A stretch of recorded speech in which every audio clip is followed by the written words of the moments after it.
listening to Stories from Real Life, a podcast by engaging storytellers for engaged story listeners. Here's your host, author and journalist, Melvin E. Edwards.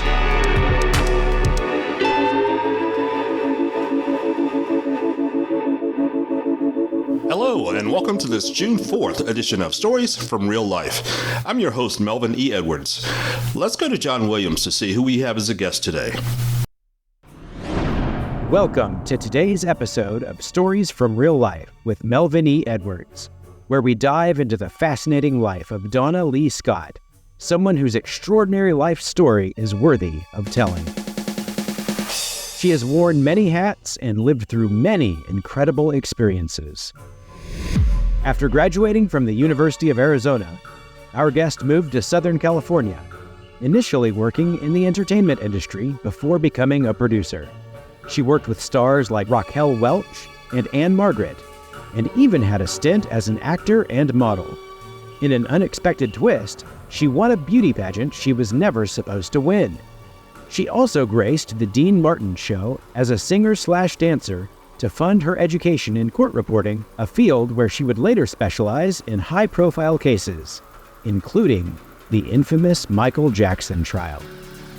Her travels have taken her across the globe. She's also performed country and western music, and so many more interesting experiences.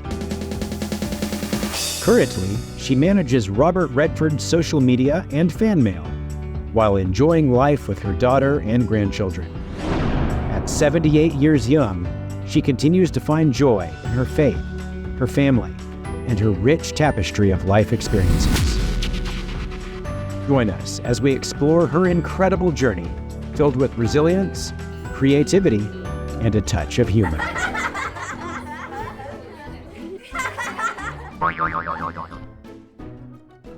Thank you, John, for that awesome introduction.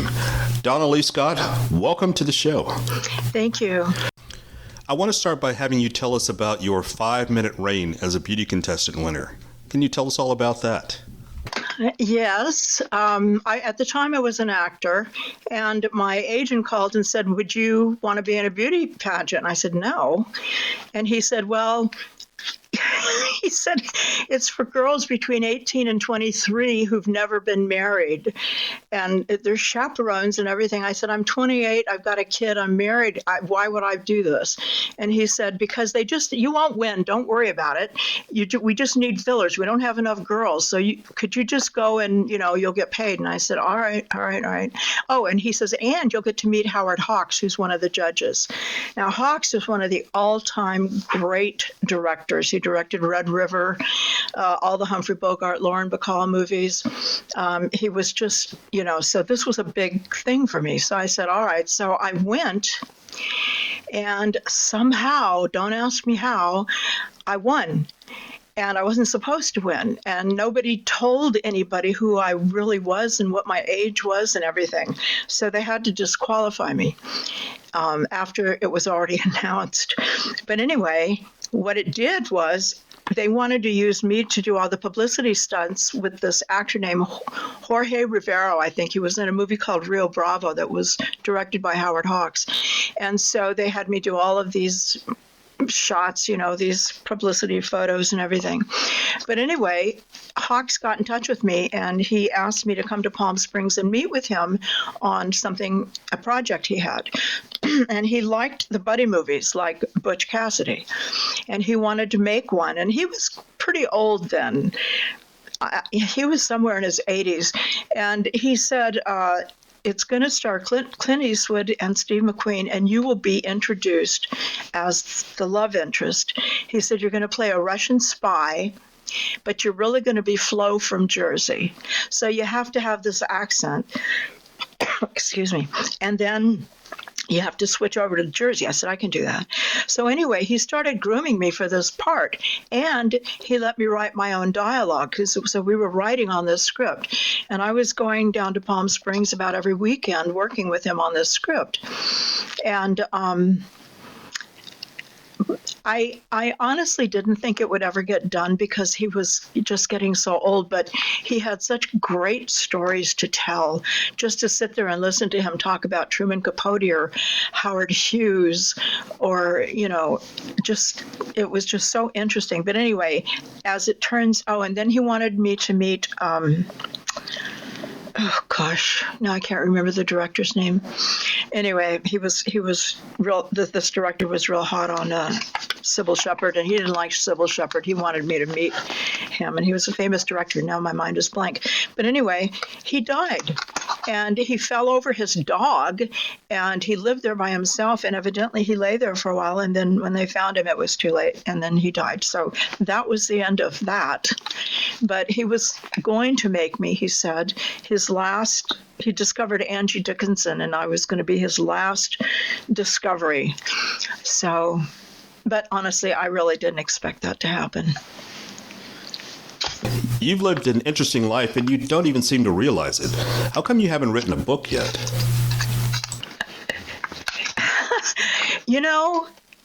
The truth of the matter is, it's only been this year that I've retired. And I mean, a year ago from today or yesterday, I was working a 13-hour day. So I've worked a lot. Robert Redford and I have talked about writing a book for him. But he didn't want to do that. And I said, what about a book of essays? I said, you've got a lot of great stories. And he says, well, you've got a lot of great stories. And he said, I'll do it if you help me and if you edit it. And I said, okay, but so far we haven't done that. But it gave me the idea of, because people on Facebook are saying, I make funny stories up about my life. And they'll say, why don't you write a book? This is so funny. Why don't you write a book? And I thought, well, maybe I will if I get the time. Well, now I have the time. But honestly, I don't know that I'm a pretty good writer, but to write a book is intimidating to me. And I'm only reminded of things when somebody reminds me. Something will come up in Facebook of something that happened 10 years ago, or I wrote about something and then, I remember that. I should write these things down. I'm thinking about it.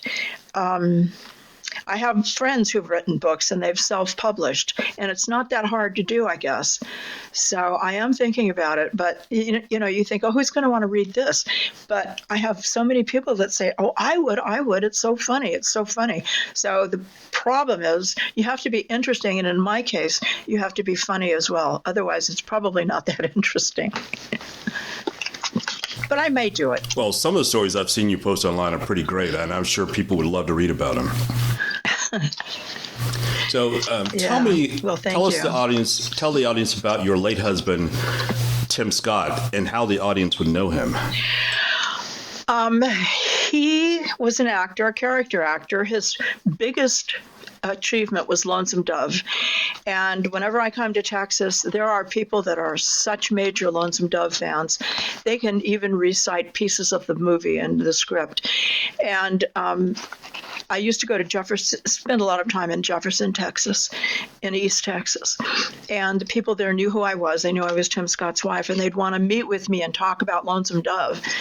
And but also he started out with Butch Cassidy, which is how I met Robert Redford. So Butch Cassidy, Lonesome Dove, Electric Horseman, which is the movie that we were married on. I was brought in to play Robert Redford's ex-wife, and the casting director really wanted me, but and they didn't know that I was with Tim. I was dating him then. He was one of the first people cast in Electric Horseman, but they didn't know who I was. But anyway, I lost out to Valerie Perrine because she had just come out of Slaughterhouse-5, and they decided to go with her instead of some unknown person. But anyway, I was there on that set. And then Fried Green Tomatoes is another one that people know him from, and then Footloose. And there's like 30 years body of work on television. Ned Blessing, a series. Down Home was a series called Wild Times with Sam Elliott and Ben Johnson. But he's mostly a Western actor, and he looks different all the time. So he's not somebody you readily recognized. I know that guy, but it was a great career for him. But basically, he's really well known for Lonesome Dove. And when he died, we took his ashes to Bill Whitliff, who was the producer of Lonesome Dove. We took his ashes to his ranch where they filmed part of it. And there's a pond there, and we put a bench there. And then Sam Shepard, who's another actor, wrote a poem, and we buried it in front of that bench and put a plaque on there. So he's basically, there on Bill Whitliff's ranch. And it's funny because after we buried his ashes, and people said things, different actors and people came and said things. And we're walking back to the house, and it was night, and there was this huge meteor that went across the sky, and it was like huge. It was so big that people were talking about it in Ohio. And so and Tim loved falling stars, and we used to chase meteors and everything. So, we all stopped, and everyone said, "Oh my God, there goes Tim!"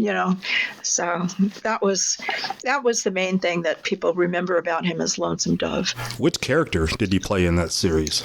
He played Pea Eye Parker, and basically he was the sidekick of Robert Duvall and Tommy Lee Jones, and he played kind of a slow guy. And the most memorable thing, and the film clip that we showed at his memorial in Los Angeles, was a buffalo run where he and Duvall were coming up over this rise, and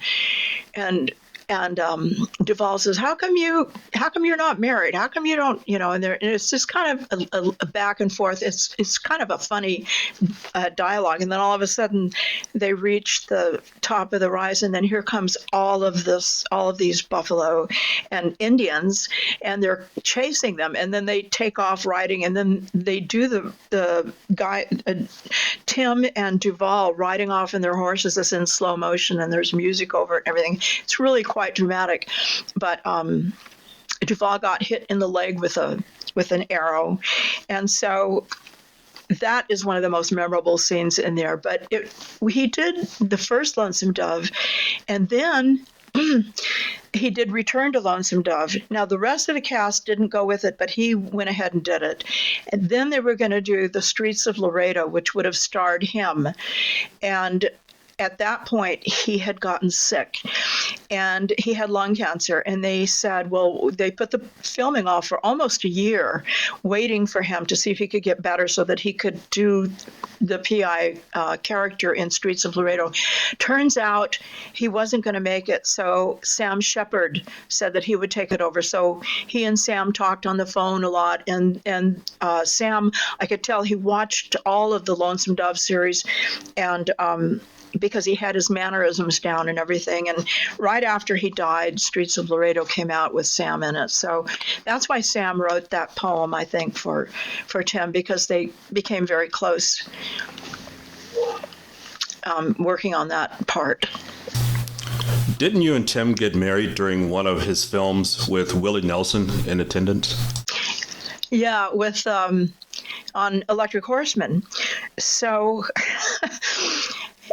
Tim and Willie would prank each other, just like Newman and Redford would prank each other with these outrageous jokes that they would pull on each other. Like, I can't even tell you. But so one day, the day that we got married,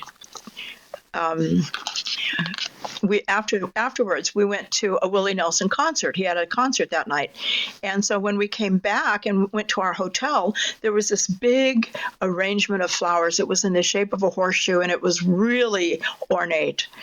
And Tim said, "Oh, honey, look, Willie sent us flowers." I said, "Tim, that's a funeral wreath." So he was punking him on that. One time he sent Tim a watch. It was all wrapped up in this beautiful, you'd think it was a Rolex and everything. And they used to make fun of actors who looked in the mirror all the time. So because they were both, rugged looking, guys that looked like their picture should be up in the post office. So he opened it up expecting this great gift. It was a watch that Willie took the inside out and put a mirror on. He says, now you can just pretend like you're looking at your watch, but you could just be gazing at your face. And then, just they would do stuff like that. Tim Scott is also in the Cowboy Hall of Fame. What does that mean to you? Oh, yes. Yes, he is. He was inducted the year before he got sick. And in fact, when I look back on those pictures, I can tell by looking at them that he did look sick. But one of the reasons it is so meaningful to both of us is because he started out his career. There was a movie called Macon County Line, and in it, he and James Gammon, who's another great character actor, he was an urban cowboy, and Max Baer, who you remember from Beverly Hillbillies. And I think Max Baer even directed Macon County Line. But anyway, Tim played a rapist, and it bothered him so much.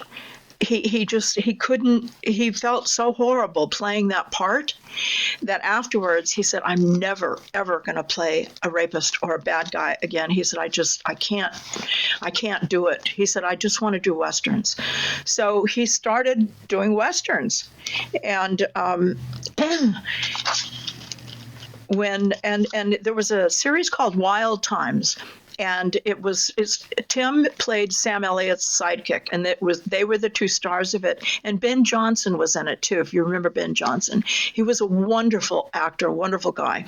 Also, Richard Farnsworth was a really good friend who was another fantastic actor who was a stuntman, and he became an actor. Wilford Brimley, who was, you remember from the diabetic commercials or whatever. Anyway, he was another good friend that was also an Electric Horseman. Yeah. Anyway, it meant a lot to him that he was inducted into the Cowboy Hall of Fame for that body of work and not for something like Macon County Line. And it just was such an honor, and I keep that statue that they gave me, and it's gone. It was actually for the series called Ned Blessing, and I don't know why they chose that because he had such a large body of work, and especially Lonesome Dove. But anyway, so that's why it was so important. Okay, I want to come back around to you now. Before your recent retirement, you were a court reporter for 48 years after earning money for school for being a singer and a dancer on the Dean Martin Show. Dean Martin happens to be one of my favorite performers from the Rat Pack, so I'm interested in hearing all about him. Can you tell us those stories? Yeah. He was something else, and I had met him when I was about 19 because I worked for a producer who produced a movie called How to Save a Marriage and Ruin Your Life, and he starred in that. And so I met him, and he was very nice, very professional, never saw him drink. And then the next year, I met his double, and he took me to a party at his house. And so I knew him then. I was 19 or 20. And he was always such a gentleman. He was so professional. He was a real family man. And when I went to go do to audition for the Dean Martin Show, it was the last season. So it was about 1974. And I was real nervous because you had to be able to sing and dance. And I thought, well, I can't do either of that, but I can fake it, I'd had some voice lessons and I'd had some dance lessons, but I was primarily an actor. So I go to the audition, and there's like 1,000 girls there, and they're only going to choose like 20, right? So I walk in, and I think, oh, I can't do this. So I turn around and walk out. I go and sit in my car. I talk to God. And I said, okay, what should I do? I really need this job, but I don't think I can do it. And he said, give it a try. I said, okay, but you got to help me. And he said, okay. So I go back in, and the first thing you have to do is sing. And I had some sheet music. I think it was a Beatles song. I don't even remember what it was, but there's a piano player. And so they start playing, and I start singing. And after you they do about 5 girls at a time, and then they'll say, you, and you stay, and you can go. So I stayed. I passed the first round. Wow, thank you, Jesus. Okay, so then the second round was dance. So then they had a choreographer take like 5 girls and teach us a routine. So we learned the routine, and we did the dance and everything, and they said, okay, you stay. So I stayed again. And I was the only actor there. They were all professional singers and dancers. So I think we did a skit or something. So I aced that. So I was hired. And we would do things like, we had this running skit where I would be in the bar, and he would come in, saunter into the bar, and I'd be by myself, and he'd walk up and he'd start singing. He'd say, fairy tales can come true. It can happen to you if you're young at heart. And I'd turn around and say, I don't go out with fairies, and then stand up and walk out. So we had a thing going like that. Or I would, one time on a show, Loretta Lynn was there, and I got to sing backup with her. On a particular song, or they'd have me sit on a bale of hay with my hair in pigtails and a little gingham dress, and Tom T. Hall would sing me a song or something. So it was great. It wasn't hard, and he was such a gentleman. He wouldn't rehearse. So they have doubles, and the director rehearse you. And then when it's time to shoot and cameras are rolling, he'd walk in, he'd do his stuff, and then he'd walk out. I never saw him hit on anybody. I never saw him flirt with anybody. I never saw him drink. He was almost standoffish in a little way, but he was extremely professional. Very, very nice guy, and a real family man. You could tell that he adored his wife. So I did that last season. And then next came the roast, the celebrity roast. So I segued into that, and all they had me do was basically sit in the audience. I remember sitting next to the Playboy guy. What's his name? Hugh Hefner. The guy on Hugh Hefner, sitting next to Hugh Hefner with his Barbie person on the other side. They would sit you next to whatever celebrity they wanted to put the camera on. We were just fillers. Like when you go to the Academy Awards, they'll have in the front what's called fillers, people all dressed up. And then when the celebrities get up to go to the bar or something, that you have to go in and sit down there so it looks like people are there. But anyway, so that's what that was. And I made enough money to pay for court reporting school. And that was the objective. That's what I wanted to do. So I needed to have a backup career. And you did that for 48 years.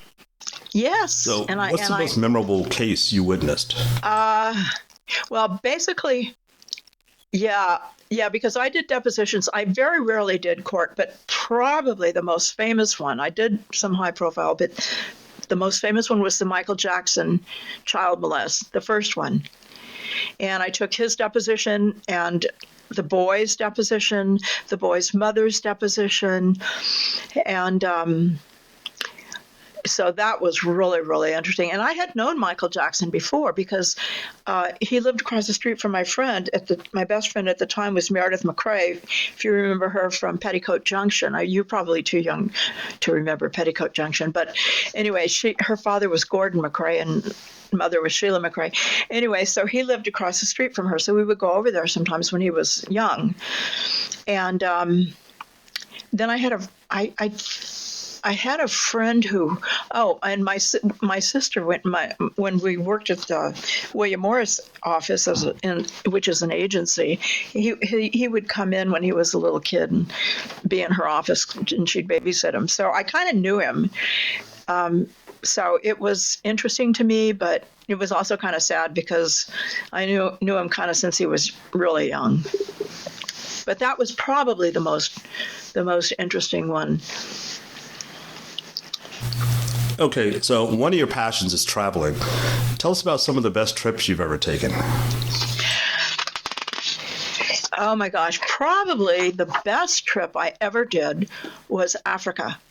And I was there for like 3 weeks, and we were hiking and camping out. We didn't we didn't stay in a lodge except when they had to go get supplies. So then we'd stay in a lodge, but we were camping out all the time, and it was just like 5 women. And so, and luckily one was a doctor, because I got really sick in the very beginning. You had to be really careful about drinking the water. And so I got really sick, and she was there to help me. But anyway, we had these Maasai warriors that were with us, and that were, hiking with us and stuff. That was so interesting. I can't even tell you. They taught me how to do snuff. It's like, I don't smoke. I don't do any drugs or anything. I mean, they're sitting there doing snuff. And I said, what are you doing? And they said, you want to try it? And I said, oh, sure. I'm so dumb. I don't even know what they're doing. So they taught me. They said, here, put this on here and just sniff it. So I said, okay. So I did. And somebody was taking pictures, and you can see my head just go, whoa, just like almost go off my neck. And it was like sniffing cayenne pepper or something. But anyway, they hiked with us. It was, they laughed. They thought that was funny. But then there's a picture of one guy. He felt sorry for me, and he put a little flower in my hair. I could send you those pictures. But anyway, but they hiked with us, and they told us how they used these branch things to clean their teeth, and their teeth were absolutely gorgeous white. They took us places where no white people went. And so we would go in, sit in these people's huts and have tea with them and meet the elders and the children. It was so interesting. The little kids would run up to me and say, do you know George Bush? And I thought, how do they know who George Bush is? But they did. I said, well, no. And a little kid would come up, and he wants to be your guide, and he would take you, if we were in marketplaces and stuff, and he'd negotiate for me for stuff. And you paid for things with like baseball caps, pens, stuff like that. But the people were so kind and so wonderful, and the warriors. I had, to hike Africa with Maasai warriors, and we did a hot air balloon ride over the Mara. It was absolutely spectacular, and we were like watching lions. Not far away from them. One thing that happened that was really scary. We had this like Jeep where you can stand up and I was taking pictures of an elephant that was across the road. And all of a sudden, what we didn't realize was that her baby was on the other side of the car, and she started to charge us in this, and I'm standing up in this thing, and all of a sudden you see the camera going every which way, and I'm falling down because the van had to take off really fast to get out of the way, because she was going to charge this Jeep that we were in. That would have been disaster. But it was great. It was truly great. I spent 3 weeks there, and we camped out and told stories, and they had great food. They had a cook that would make this great, it was American stuff, I don't know, steaks and stuff, but they would have to go and get more supplies and stuff. But it was probably the most interesting and fascinating trip I've ever done. And the birds that are there are different than any. Yeah, I mean, we had to walk across like muddy waters things to get across. We had to wade across, and they said, oh, by the way, there's crocodiles in there. Oh my gosh. And also, when you're camping out in this tent, whatever you do, if it gets hot, don't put your head outside, because hyenas will come and they'll just eat you. And so it was not safe. So it wasn't one of those cushy tourist things where you glamp in the tent and it's, it was like just a tent with a cot, and the guy would come every day and bring us water and stuff. But when I was really sick, and I think I had a fever, I was going in and out of consciousness, there was a guy, one of the African guys he would stand over me and look at me, and I was brand new. I didn't know him or anything, and he would just tend to me. He was so wonderful. It was a really fabulous trip. Is that the same trip you had when you had the crash landing in the hot air balloon? No, No, that was a different one. When we landed on the Mara, they had a big breakfast for us, laid out and everything. The crash landing was in the Loire Valley in France. So my friend and I, we had wanted to go on a hot air balloon, but we couldn't get in. So we took off on a train to Venice. And while we were in Venice, they said, "Oh, we got room. You got to come back to Paris right now." So we jumped on a train and went back, and then went right to the thing. And the hot air balloon operator was a woman. She looked like Sigourney Weaver. And so it was just me and my friend and one other woman, a French woman that didn't speak English or something. Anyway, we go and we're sailing along, and it was just beautiful. And all of a sudden, a thunderstorm comes up, and there's lightning, and she says, "Oh my God, we got to land. And she said, "Hold on, because we're going to crash land. We're going to have to land in this cornfield, and it's going to be really rough. And if you don't hold on, you'll get killed." So because the basket tilts to the side, and there's a handle, and you have to hold on to the handle, but you're laying on your back, and if you were to let go of your handle, you would go flying out, and you'd probably break your neck. So anyway, we landed in this cornfield, and we're sitting there, and we're in the middle of nowhere, we think, and the balloon operator, she says, "I'm going to go try to find the chase car that's going to be trying to look for us." So she took off, and we're sitting there, and she said, "Every once in a while, pull this thing so that the fire goes up so somebody can see us." So we did that. Here comes these beautiful white horses, and I thought, oh my gosh, if I didn't know better, I think I was dead and in heaven or something. And then here comes these people, and they didn't speak English, but they had a little farmhouse, and evidently we were on their property. So they invited us to their house, and they opened champagne for us and everything. And we didn't speak French, and they didn't speak English, but somehow we were able to communicate. And then finally the chase vehicle came. They found us. And but that was a big adventure. And since then, I've decided maybe I won't do any more hot air balloon rides. You've got some great stories, but let's bring it back around to home for you. Okay. Tell us about your missions work at your church and the little deal that you worked out with God. Yeah, well, when my father was dying, there was a woman that sat with him, and he was in Tucson and I was in California, and I couldn't be with him all the time. I did go, but when I came, I had to leave and come back. And she sat with him, and she would put the phone up to his ear and let me talk to him, and she would tell me how he was and everything. And I thought, that is really something worthwhile. So in my church, which was a Lutheran church, there's a Stephen ministry, which is basically where we do crisis counseling, people who've lost their spouse, or older people who are lonely, and we go visit them and pray with them if they want, or just sit and listen to them talk, which is really interesting to listen to old people talk, as you can tell since I'm talking to you right now, and I'm old enough to be your mother. Okay, so anyway, I became a Stephen minister, and then across the street from my church is a hospital, and I started this thing I was involved with this program called No One Dies Alone. I thought there's a lot of people that come into that hospital that don't have family there. Either they're homeless or their family just can't get there yet. And so why should they be just alone in the room, even if they're unconscious? We can have somebody in there who can just be there, read scripture or talk. And so I did that, and I would go to the hospital and make my rounds, and sometimes I would sit with people who were unconscious, or there was this woman, she was so sweet, and they expected her to die any minute, but she didn't die, but she was unconscious. So I'm sitting there talking to God and saying, I don't know what to do. Should I just read something to her, or what should I do?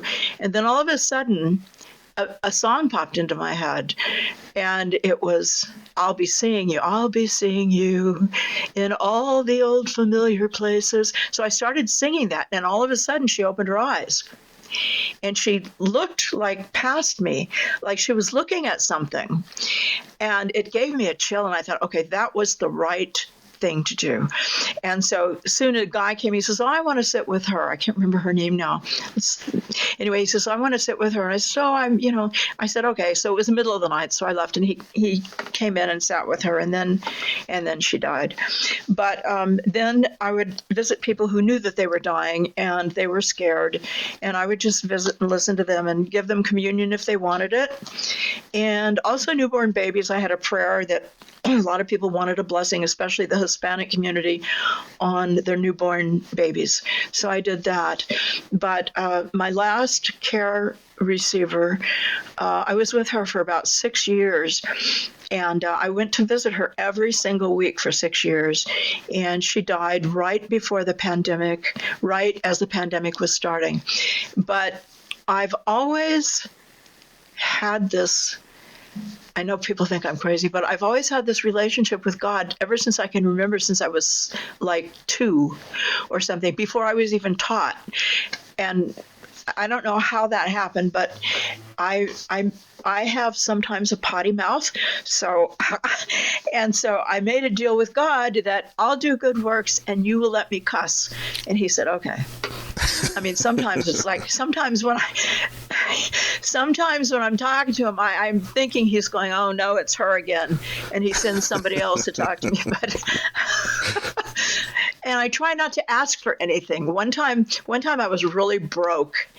And I mean, really broke. And I didn't have any jobs, and I didn't know what to do. And I'm sitting and talking to God, and I'm saying, okay, so what should I do? Should I sell the house? Because I've got a lot of equity in my house. Or should I go work for somebody else? What should I do?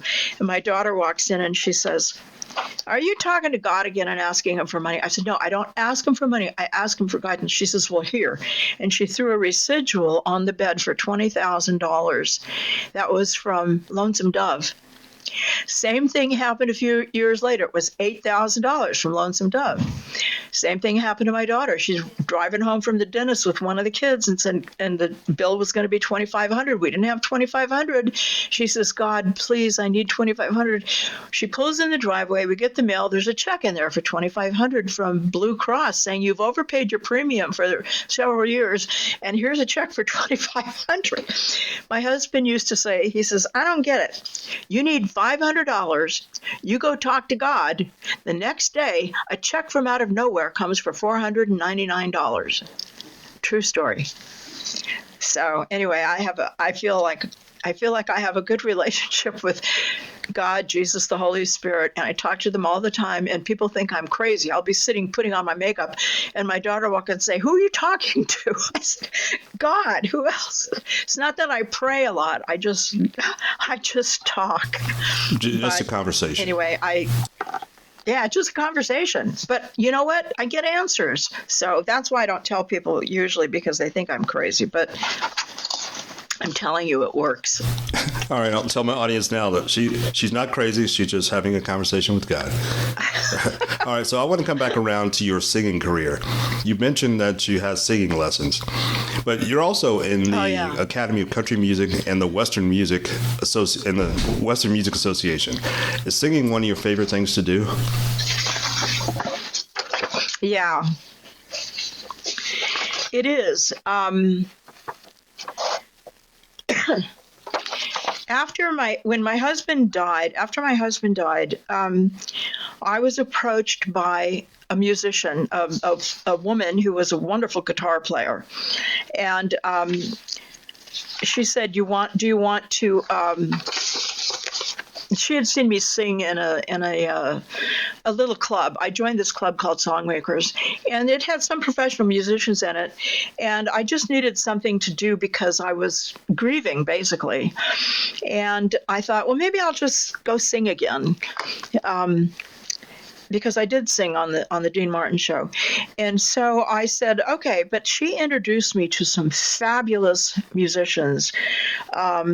J.D. Manis, who's a steel player who played for Vince Gill, Al Bruno, who played for Conway Twitty, and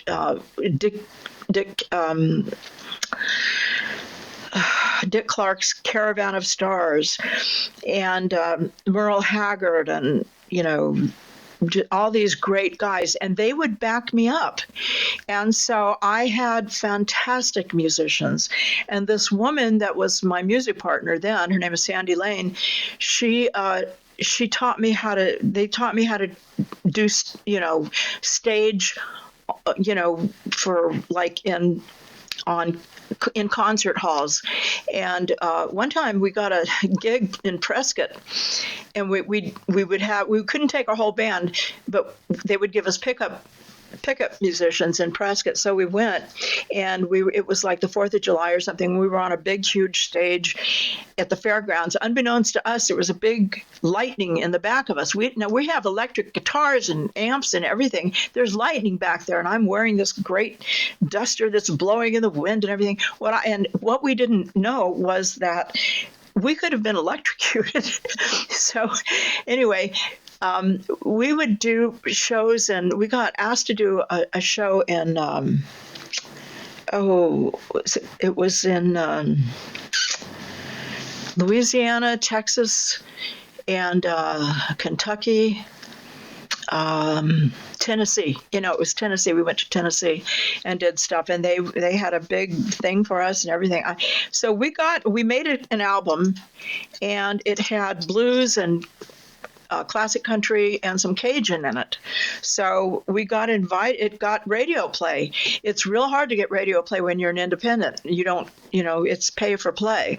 And we were nobody, really. But anyway, it sold. And we were on different shows and different radio stations and stuff like that. So that was fun. And we were not young. I mean, I was in my 50s.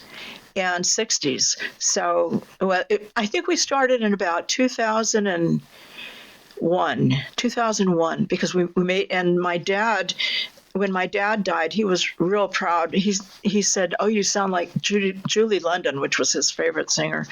But anyway, so that was fun. It was a lot of fun. But it's also crazy because if I'm going to a rehearsal, I'm singing in the car, right? So I'm singing, and I pull up to a stoplight, and I turn around, and somebody's looking at me, like a guy's looking at me, and you roll down the window and say, "Oh, you look like you're a lot of fun. You want to go get some coffee?" "Oh, no, thanks." So I have to be really careful. I have to be really careful that I'm not singing or drumming in the car, or playing my guitar in the car, or something like that. But anyway, I'm not a great guitar player. I was kind of a fake it till you make it guitar player, but it was fun anyway. It was a lot of fun. I made some money. I mean, I would make $600 for a gig, or $1,200 even sometimes, and all I had to do was sing. So it was great. All right. So first you had people who thought you were crazy because you were talking to God, and now you got people who think you're crazy for singing to yourself. Well, so one could deduce from that maybe, just maybe, I might have a screw loose or something. The thing is, I don't do anything unless it's fun, usually. I like to have fun, and I don't take myself all that seriously. Maybe that's why I haven't written a book. But, it's just, I just have a lot of fun. I have great friends. The singing kind of stopped during the pandemic because we couldn't go anywhere. And something has happened to my voice. You might not hear it because you don't know what I sounded like before, but it's more hoarse now than it was. And I don't know, I think I could still hold the notes, but I don't think I could hit the higher notes that I used to. So, and a lot of the musicians that I had, they were older and they've died or they've retired. And, guys that was their profession, and holding a big old heavy bass or guitar on stage for hours at a time, that's pretty hard on your body. All right, I just have a couple of questions left. Yeah. You currently have a close working relationship with Robert Redford. What do you do for him? Okay. He didn't know how to do social media. And about 2012, actually, believe it or not, he found me on Facebook. And I didn't believe that was him because, it could be, there's a lot of Redford imposters. So he had to convince me by telling me Tim's stories that it was him, because he had invited us to Thanksgiving, and, we knew him Tim knew him since Butch Cassidy, and I knew him since Electric Horseman. But anyway, he was getting ready to promote some films, and his son wanted him to get on Facebook and do it, reach out to fans. So he needed help with that. So I helped him with that. Plus, we started a private group for filmmakers, for young filmmakers and musicians and writers and artists and stuff. And it was a very small group. And we're still together, actually, by the way. So Redford and I found some connection that is so weird. It's almost like we're twins, or like yesterday. He said, I was just thinking of Richard Farnsworth, who was the wonderful actor I told you about. And I said, I was too last week. He just popped into my mind, and I started thinking about him, and I pulled a picture out and put it on my desk of Farnsworth. And Bob said, this is weird how we happen to be thinking about the same thing at the same time out of nowhere. And I said, I know. I said, somehow we're soulmates. Or he said, you are kind of my soulmate. He said, and my muse. So we just have a private place where we chat. We have a private chat place, and he sends me pictures. There are fans that stalk him, and I'm really good at research. So I try to find out who these people are, where they live, if they're dangerous, and what he should know about, or should he communicate with them or not. And then also I send pictures. He sends me a bunch of pictures that are autographed, and I know who wants pictures, and he'll send me, addresses, and send this to so-and-so and this to so-and-so and stuff. So I helped him with that, and we've just become really, really close. And in fact, when on the Thanksgiving thing, he had invited us to Thanksgiving, and my husband and I actually were separated, and he was separated from his wife too. But my husband and I were going to go to Park City anyway to see my mother. My husband and I were always friends first and married second. But anyway, he said, no. I said, no, what are you talking about? I want to go to Redford's. He says, what about your mother? I said, forget my mother. I said, I want to go to Redford's house. So we didn't. And then he laughed. It became a big joke. And just a few years ago, Redford said, you know why he didn't bring you, don't you? I said, no, I don't. He said, because you were so much like my first wife, and I was so heartbroken over our breakup that he was living somewhere else. He was afraid that you and I would get together, and then he wouldn't be able to come home if he wanted to. I said, oh, my God. And it's true. When my husband got sick, I made him come. We still were separated, but we still did things together. I made him come home, and I took care of him until he passed. So, and then it's like, oh, I have 15 minutes to find another husband, but I never did. Your time hasn't expired yet. You still have time on the clock. Yes, they've expired pretty much. Nobody wants a mean old woman, You're not a mean old woman. You're a grandma. And that's our final topic of the day, talking about you being a grandmother. I know that's one of your favorite things to talk about. Tell me about your grandchildren and what it's like being a grandmother. But first of all, tell me what your grandma name is. Grammy is my grandma name, Grammy. And I have 4 grandchildren. They're mixed. And being mixed, they're absolutely gorgeous, as you well know. And I'm telling you, they are the most talented. Now, of course, I sound like a grandma, right? But the truth is, the oldest one, who is now 20, he's an artist like I've never seen. And even Redford said, he said, oh, my God. He said, I would use him for storyboards or something, because he said he's just phenomenal. He's been drawing since he was 2. The second one is he can hear a piece of classical music on a piano and then play it just by hearing it, a complicated classical piece or a heavy hard metal on a guitar, and he can play it. He took up photography, and now bands he's only 18, bands want him to come and shoot their album covers, or car shows want him to come and shoot their cars. Then he can cook. He makes up all of these exotic Japanese style stuff. That's the second kid. He's just amazing. And then the third boy, he's also an artist, and he's real funny. He's just, but his art. And then my little Brooklyn, she's 13. She taught herself Japanese at the age of 11. She's now had high school Japanese. She can carry on a conversation. She's also an artist, and now she's making jewelry and selling them on Etsy. And she's 13, and they all live with me, and they take care of me, and they're very family oriented. Their dad is living in Oklahoma, so we don't see him much. So it's me, my daughter, and the 4 grandkids, and 2 hamsters. 2 guinea pigs, 1 hamster, 2 geckos, and 2 bulldogs. So it's a full house of critters and kids and 1 old woman and 1 middle-aged woman. But we have a lot of fun. It sounds like it.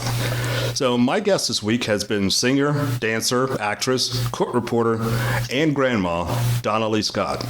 Miss Scott, thank you for being here and sharing your stories. It has been a pleasure to have you here. Thank you so much for inviting me. I was kind of nervous, but you make things so easy and welcoming. I really appreciate. Thank you so much, and I'm so glad that I finally got to meet you.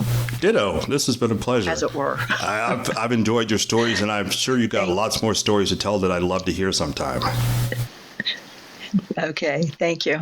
Thank you. That's it for this week's episode of Stories from Real Life. Join us again next time for another great storytelling journey. Until then, don't forget to shine your light wherever you go. That was Stories from Real Life. Join us again next week for another great storytelling journey. See you next time.